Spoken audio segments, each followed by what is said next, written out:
Arsenal 1, Bournemouth 2 at the Emirates. Don Hutchison alongside me to discuss. Which angle do you want to take, Don, on this one? Arsenal ahead and blew it because maybe they had one eye on midweek, or Bournemouth behind and came from a goal down and went up to 8th and gave their European hopes for next season a huge shot in the arm. Which way are you going with this one? Well, I'm going with Bournemouth because it's not a surprise to me because they've done the double over Arsenal this season. They beat them 2-0 in October. They're a very good side. I thought there was a period in the second half where Arsenal just took their foot off the gas, probably even before the game. They had one eye on the second leg against PSG. So I think you could tell the minute that Bournemouth equalised and he took Declan Rice off to try and rest him. And in the last 15, 20 minutes, Bournemouth were the best side. So no surprise to me that Arsenal have dropped points against them. 3 wins in the last 10 games, Arsenal. So their form has dropped off a cliff big time. They might not finish second. They might not. City are catching them. They're what? Undefeated in 7. As we know with Man City, they're putting a run together as they normally do. My goodness me, if Arsenal went in a 2-horse race and come third, that'd be pretty astonishing.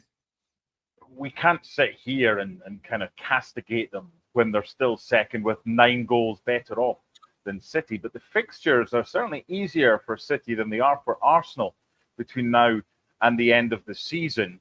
If they do finish third, it's not for a discussion here as to how much they've kind of fallen from grace when they were a title challengers. But will they be on a pedestal for people to have a go at them if they don't finish second?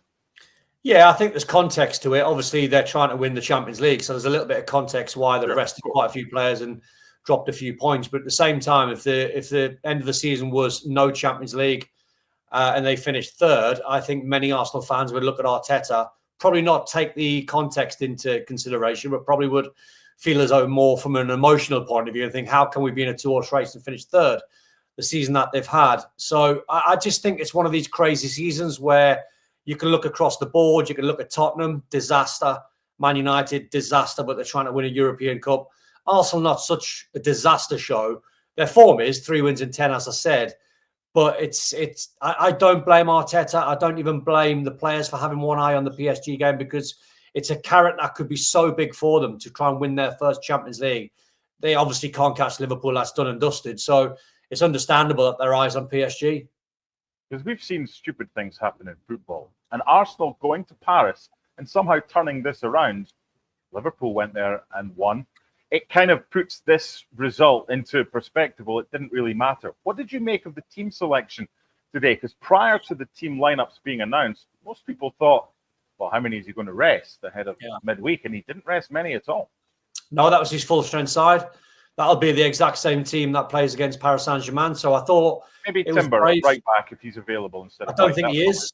I don't think he is. I don't think he is. I think he's not going to make it. Or that's Arteta saying he's struggling. So they've got 1 or 2 injuries. So I understand in a way that he's picked the 11 today to try and have them gelling for the PSG game, if that's going to be the 11.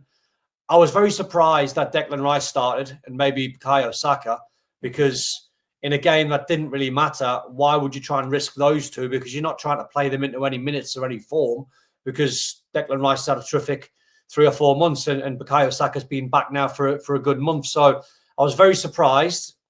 It came through in terms of none of them got injured. Declan Rice picked up a little knock, but I think he'll be fine. But I thought it was a gamble, but maybe Arteta's thinking, well, that's going to be my 11 that plays against PSG. So I'm going to go with it and try and play them into a bit of rhythm.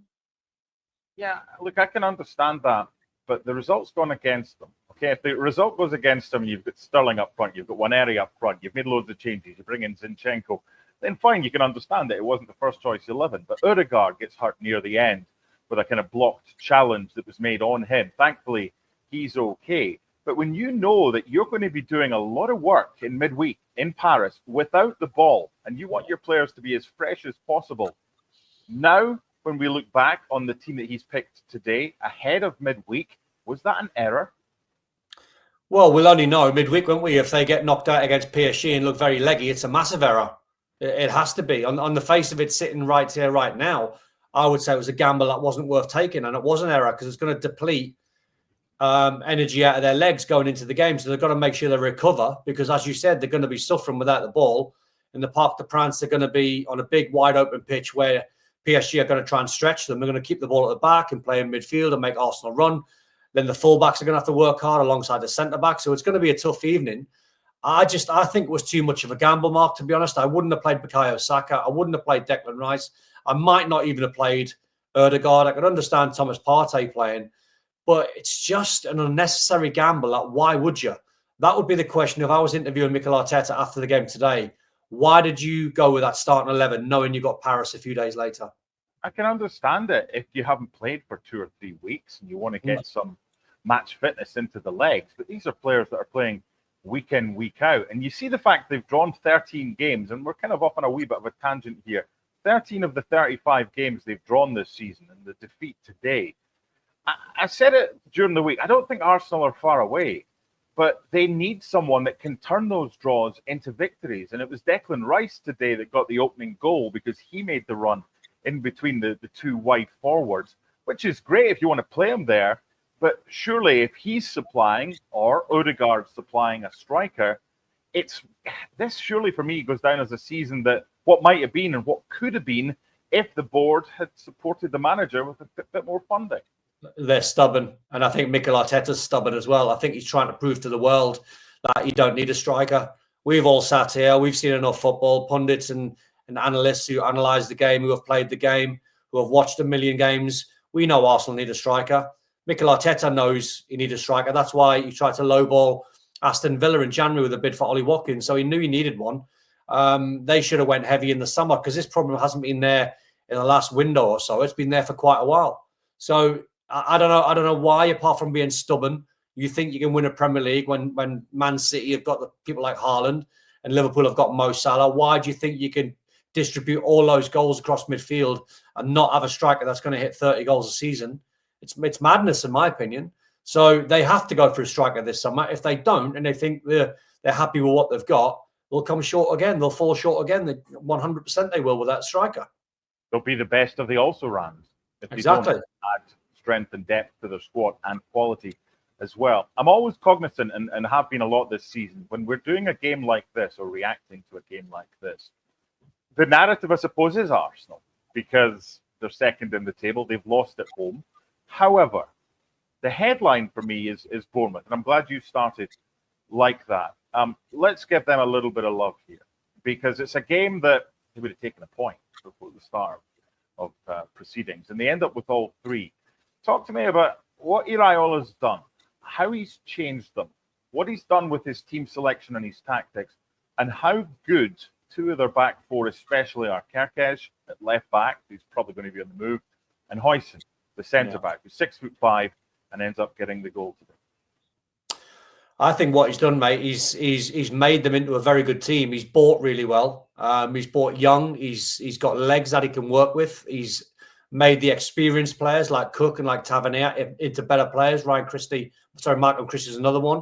When he plays in midfield, he's another one that's got better under Iraola. And I think when you analyse what he's done, he's transformed Bournemouth. I can remember saying when they sacked Gary O'Neill, I thought that felt extremely harsh at the time. And even when Iraola started the season, when he didn't win for about 5 or 6 games, the pressure was on. But what he's done now is he's turned this team around. It's his own team. They play in his style where they don't mind keeping the ball and they're patient. They've got good players that can handle the ball, but at times they're direct as well. You know, Evan Nielsen's been a brilliant signing. Semenyo's been linked with the likes of Liverpool. Hoyson's been linked with some big clubs. He reminds me of a young John Stones. Easily he could fit into the Man City side. Kerkez has been linked with Liverpool. Sabani's another very good centre-back as well. So all the players that they've got, Kluivert's had a really good season. Didn't have a good game today, but he's had a good season. And it all depends on what the manager can do with his man management. How can you make your group better? Well, you buy good players, you add youth, but on the training ground, you spend time with them and you make them comfortable in their own skin. And I think you're looking at a Bournemouth team that know exactly what they're doing. And there's no surprise when 1 or 2 managers and 1 or 2 teams in the Premier League, like Tottenham, like Man United, have been struggling this season. There's no surprise that Iraola's name is being mentioned because he's that good. Whether he's got eyes on going back to Spain, we don't know. But the job that he's doing at Bournemouth's absolutely first class. To have a team like Bournemouth competing for a European spot, amazing. Just looking at the scenarios and the permutations, because there's still things that that need to be resolved. Crystal Palace could win the FA Cup final. That could add another spot. You've got Spurs and Manchester United right now are the likeliest of the 4 teams to be playing in the Europa League final. That would give you another Champions League spot, which would be 6th. So 8th place right now, which Bournemouth occupy, having won today, is going to get you into European competition, whether it be the Europa League or whether it be the Conference League. Can Bournemouth, with the squad that they have, if they get European football next season, compete on 2 fronts? Obviously, it would be a bit easier if it was the Conference League, so what Chelsea did. Or do they have to go out and strengthen in the summer with the squad that they have maybe not quite being enough to compete on what will be 4 separate competitions next season? I think it all depends on the outgoings, because they're going to lose 1 or 2. So it's going to be critical that Iraola and the coaching staff and the analysts and the data guys make sure, a bit like Brighton, really, when you see Brighton lose a player, the next cab on the rank is already there or has been in at Brighton on loan. I think that's what Brighton have done the best over the years. So Bournemouth needs to half copy that model, because it's inevitable that 2 or 3 players might leave in the summer. We've mentioned House and we've mentioned Kirkes. You know, they've got Kepler's obviously going to go back to Chelsea. So the rumour is that Kelleher might go to Bournemouth. He deserves to play in a Premier League side and be a number 1. So maybe Liverpool could use Howson or Kirkes in that deal.